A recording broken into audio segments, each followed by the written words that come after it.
मोदी जी से। जय हिंद मोदी जी। आज भारत का नागरिक होने के नाते मैं आपसे कुछ सीधी सीधी बातें करना चाहता हूं, क्योंकि मेरे पास कोई माध्यम नहीं है कि मैं आप तक पहुंचूं। मेरे पास ऐसा कोई माध्यम नहीं है कि मैं आपके सामने बैठकर अपनी बात रखूं। और मुझे यह भी श्योरिटी नहीं है, यह भी गारंटी नहीं है कि आप ये वीडियो देखेंगे भी नहीं। मैं मान के चल रहा हूं कि 99.9% ये चांसेस हैं कि वीडियो आपकी नजर से गुजरे ही ना। और ठीक है, लेकिन मेरे मन में शांति होनी चाहिए कि मैंने आपसे बात कह दी, बाकी ऊपर वाला जाने।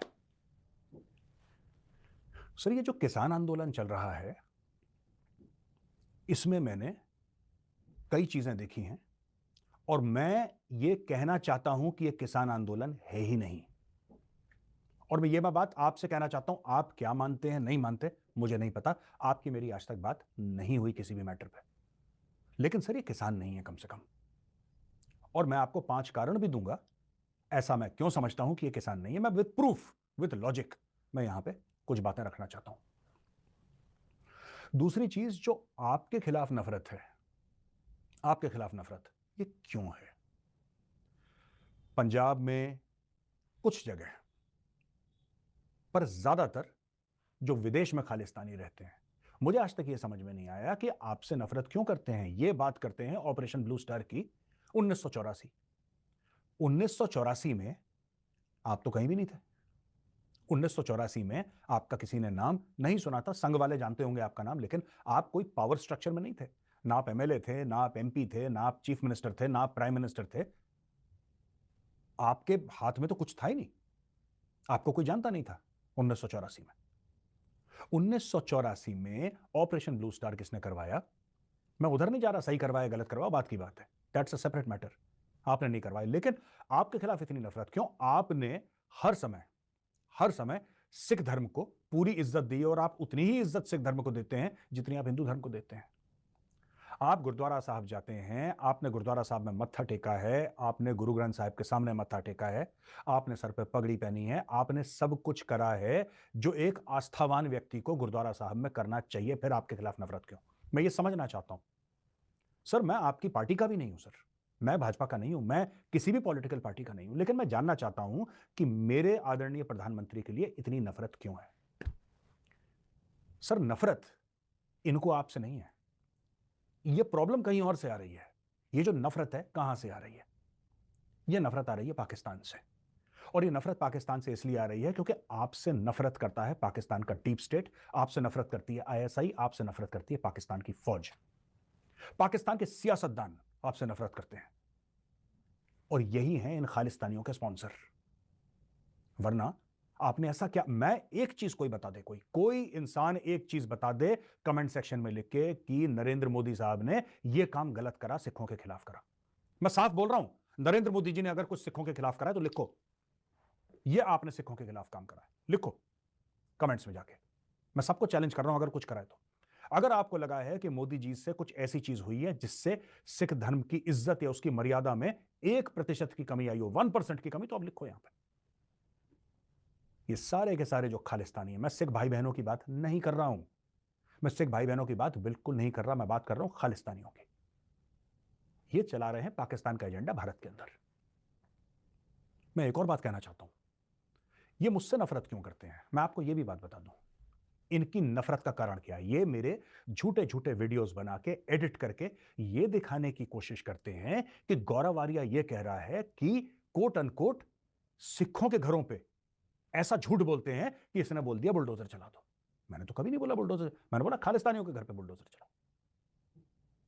मैंने बोला पन्नू के घर पे बुलडोजर चलाओ, निज्जर के घर पे बुलडोजर चलाओ। मैंने कभी ये नहीं बोला कि सिखों के घर पे बुलडोजर, कभी नहीं बोला। एक बार कोई मुझे बोले, आप कमेंट्स में लिखो कि मेजर साहब आपने ये बोला था उस दिन। एक मेरा वीडियो, एक मेरा ट्वीट, एक मेरा इंस्टाग्राम, कोई भी social media, main stream media, एक बार मैंने सिखों के खिलाफ कोई एक सेंटेंस, एक लफ्ज बोला हो तो बताओ। ये लोग क्या करते हैं सब, और ये मैं आदरणीय प्रधानमंत्री जी से बोल रहा हूं, ये इन्होंने मेरे साथ भी यही काम करा। और इनको ऐसा लगा कि ऐसा विक्टिम कार्ड खेल के, ऐसा दिखा के मैं डर जाऊंगा, मैं डरने वाला कोई नहीं हूं। और ये मुझे क्यों मुझसे नफरत करते हैं और मुझसे डरते हैं? क्योंकि इनके सामने कभी किसी ने मुंह नहीं खोला, कम से कम हमारी सिविल सोसाइटी में किसी ने खुल के इतनी तगड़ी बात इनके मुंह पे नहीं बोली। खालिस्तानियों के मुंह पे इतना जूता किसी ने नहीं मारा जितना मेजर गौरवालिया ने मारा है। इसलिए मेरे सामने ये मुझसे डरते भी हैं और ये मुझसे नफरत भी करते हैं, और मुझे 2 रुपए का फर्क नहीं पड़ता। ये मुझे मारने की धमकी देते हैं। जो मारते हैं ना, वो ट्विटर पे डीएम नहीं करते भाई, वो फिर मारते हैं। और अगर तुम में से किसी की औकात हो तो तुम्हें पता है मैं कहां पे रहता हूं। प्रधानमंत्री जी, अब मैं आपको वो 5 कारण बताता हूं कि ये जो है अभी ये किसान है नहीं। और एक और चीज मैं पहले इसके कहना चाहता हूं, इसके पहले मैं 5 कारण दूं आपको। ये अन्नदाता कौन है? ये कौन अन्नदाता है? केरल का किसान अन्नदाता नहीं है, तमिलनाडु का किसान अन्नदाता नहीं है, कर्नाटक का किसान अन्नदाता नहीं है, आंध्र प्रदेश का किसान जो है अन्नदाता नहीं है, तेलंगाना का किसान अन्नदाता नहीं है, उत्तर प्रदेश का किसान अन्नदाता नहीं है, मध्य प्रदेश का किसान अन्नदाता नहीं है, मणिपुर का, राजस्थान का, गुजरात का, महाराष्ट्र का, कहीं का किसान अन्नदाता नहीं है। सिर्फ एक जगह का किसान अन्नदाता है, वो पंजाब। राइट राइट सर, ये प्रोपेगेंडा करते हैं ये लोग। इनको एमएसपी नहीं चाहिए, इनको देश में अराजकता फैलानी है। मैंने बहुत सर, मैं बड़े, किसी ना किसी को तो आवाज उठानी पड़ेगी ना सर, किसी ना किसी को तो बोलना पड़ेगा। हमारी ट्रोलिंग हो जाएगी इंटरनेट पे, यार मत बोलो। अरे भाड़ में गई ट्रोलिंग। किसी ना किसी को तो बोलना पड़ेगा। बहुत हो गया ये बॉर्डर रोकना, ये करना, गुंडागर्दी करना। सर ये लाखों रुपए के ट्रैक्टर पे 2-2, 3-3 लाख रुपए के म्यूजिक सिस्टम लगाते हैं। 50-60 लाख रुपए की सनरूफ वाली फॉर्च्यूनर के पीछे ट्रॉली लगा के ये लोग घूम रहे हैं यहां पे। ये कह रहे हैं कि 6 महीने का राशन, 6 महीने का डीजल पंजाब से अपने साथ लेकर आए हैं। ये कौन सा गरीब किसान है जो 6 महीने का डीजल और 6 महीने का राशन लेके अपने खेतों को छोड़ के दिल्ली में आके यहां पे बैठ के भंडारे लगा रहा है, पिज्जा खा रहा है यहां पे, और पंजाबी म्यूजिक? ये कौन सा किसान है गरीब? ये अगर ये गरीबी है भारत की, तो हम सबको गरीब होना चाहिए सर, हम सबको गरीब होना चाहिए।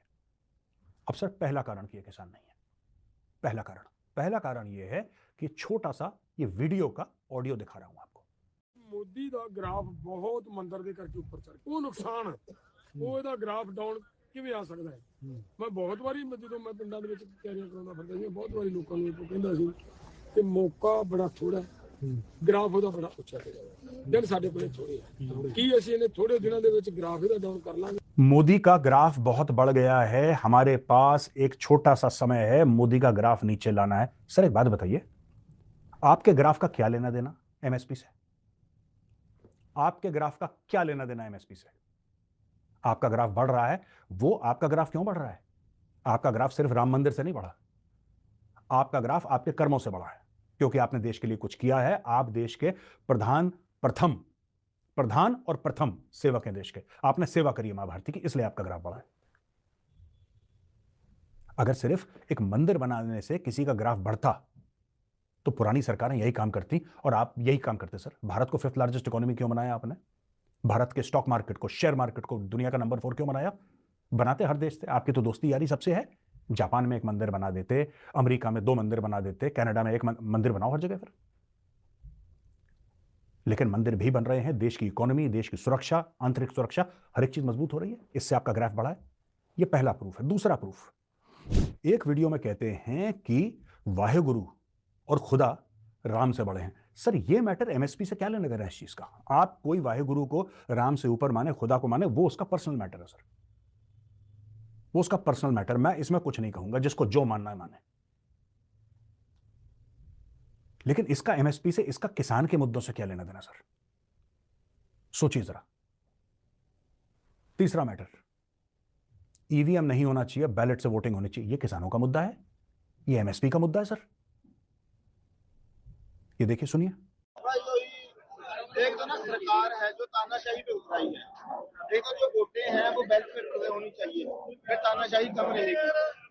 अब ईवीएम से वोटें उतारना सरकार किसी की भी नहीं सुनेगी सारे। चौथा कारण, पार्लियामेंट में जो लोग घुसे थे उसमें एक लड़की थी नीलम आजाद, उसको छोड़ना एक डिमांड आई है।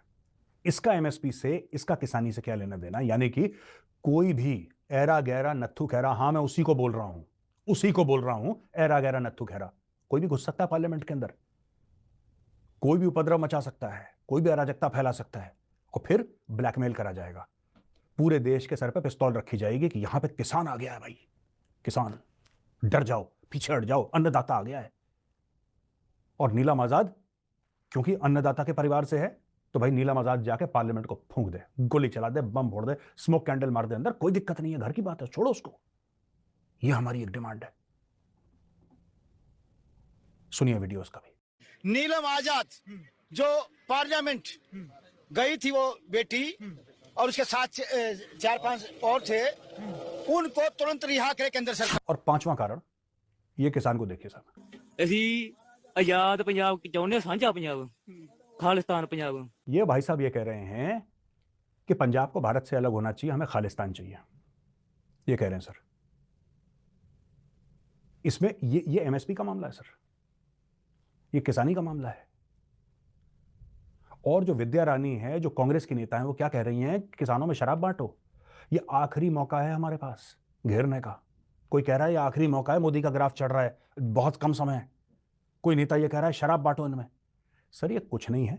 माननीय प्रधानमंत्री जी, कल तक मैं ये सोच रहा था कि 98% इसमें जो हैं वो ज्यादातर लोग इनोसेंट हैं और सिर्फ 2% खालिस्तानी हैं। अब मुझे पता लग रहा है कि खालिस्तानी चाहे 2% हो, पर इस पूरे सो कॉल्ड, ना ये किसान है ना ये आंदोलन है, और इनका सो कॉल्ड एजेंडा पूरा का पूरा पॉलिटिकल है।